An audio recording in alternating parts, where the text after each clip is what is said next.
Welcome to One Chapter, One Thought. I'm Pastor Chris from Lincroft Bible Church in New Jersey, and every weekday I read one chapter of the Bible and offer one brief devotional thought. Today's reading is from the book of Genesis, chapter 29. Then Jacob hurried on, finally arriving in the land of the east. He saw a well in the distance. 3 flocks of sheep and goats lay in an open field beside it, waiting to be watered, but a heavy stone covered the mouth of the well. It was the custom there to wait for all the flocks to arrive before removing the stone and watering the animals. Afterward, the stone would be placed back over the mouth of the well. Jacob went over to the shepherds and asked, "Where are you from, my friends?" "We are from Haran," they answered.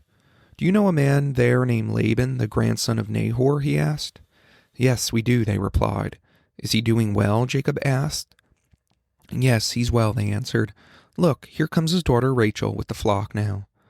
Jacob said, "Look, it's still broad daylight, too early to round up the animals. Why don't you water the sheep and goats so they can get back out to pasture?" "We can't water the animals until all the flocks have arrived," they replied. Then the shepherds moved the stone from the mouth of the well, and we water all the sheep and goats. Jacob was still talking with them when Rachel arrived with her father's flock, for she was a shepherd. And because Rachel was his cousin, the daughter of Laban, his mother's brother, and because the sheep and goats belonged to his uncle Laban, Jacob went over to the well and moved the stone from its mouth and watered his uncle's flocks. Then Jacob kissed Rachel and wept aloud. He explained to Rachel that he was her cousin on her father's side, the son of her aunt Rebekah. So Rachel ran quickly and told her father Laban. As soon as Laban heard that his nephew Jacob had arrived, he ran out to meet him. He embraced him and kissed him and brought him home. When Jacob had told him his story, Laban exclaimed, "You really are my own flesh and blood." After Jacob had stayed with Laban for about a month, Laban said to him, "You shouldn't work for me without pay just because we are relatives. Tell me how much your wages should be."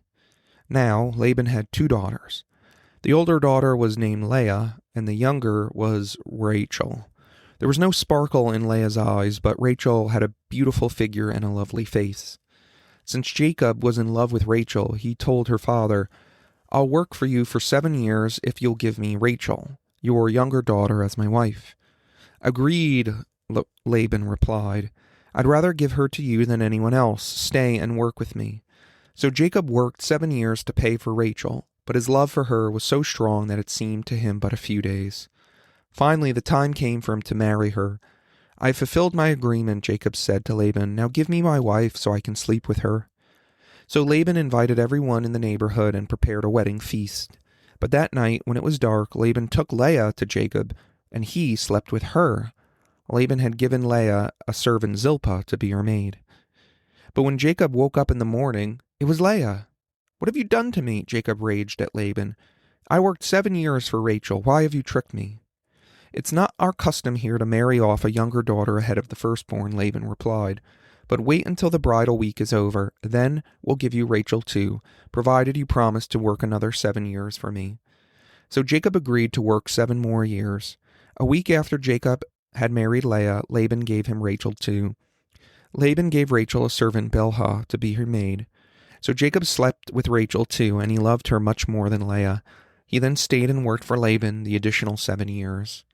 When the Lord saw that Leah was unloved, he enabled her to have children, but Rachel could not conceive. So Leah became pregnant and gave birth to a son. She named him Reuben, for she said, "The Lord has noticed my misery, and now my husband will love me." She soon became pregnant again and gave birth to another son. She named him Simeon, for she said, "The Lord heard that I was unloved and given me another son." Then she became pregnant a 3rd time and gave birth to another son. He was named Levi, for she said, "Surely this time my husband will feel affection for me, since I have given him 3 sons. Once again Leah became pregnant and gave birth to another son. She named him Judah, for she said, "Now I will praise the Lord." Then she stopped having children. One thought. Jacob had previously set out to find a wife from his own people.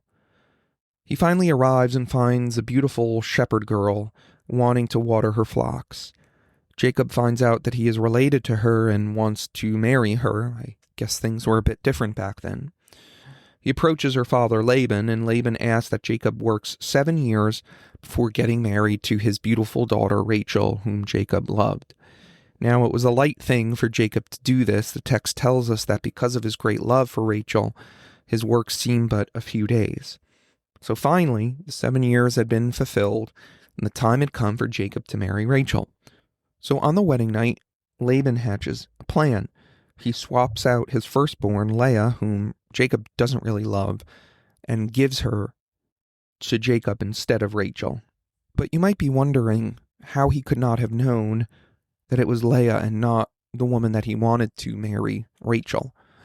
Understanding some of the cultural background can help us understand the passage and why Jacob may have missed the fact that it was Leah. First of all, brides in those days wore a heavy bridal veil, and in the ancient Near East, this would have covered most or all of their face, and so being sisters, it was likely maybe they were about the same size, and so if Leah comes walking up in a veil at night, then Jacob may not know who it was. There may be indication that Jacob was slightly intoxicated, although this is reading in between the lines a bit, but it says that Laban threw a wedding feast, so, was Jacob partying too much, celebrating too much, not realizing that? But I think the most significant factor is that the text says it was night and it was very dark. And you have to understand that there were no electric lights in those days, and it would have been pitch black. And I think really what the text is showing us is that the irony that the deceiver, Jacob, has gotten deceived. Just as he went into his father Isaac, who was blind, essentially, to steal the blessing of Esau, so now Jacob is blinded under the cover of night, and he is deceived by his uncle. And yet, even though there's this deception, God still uses this to build his people. We see that Leah becomes a significant factor in building out the 12 tribes of Israel as she begins giving sons to Jacob.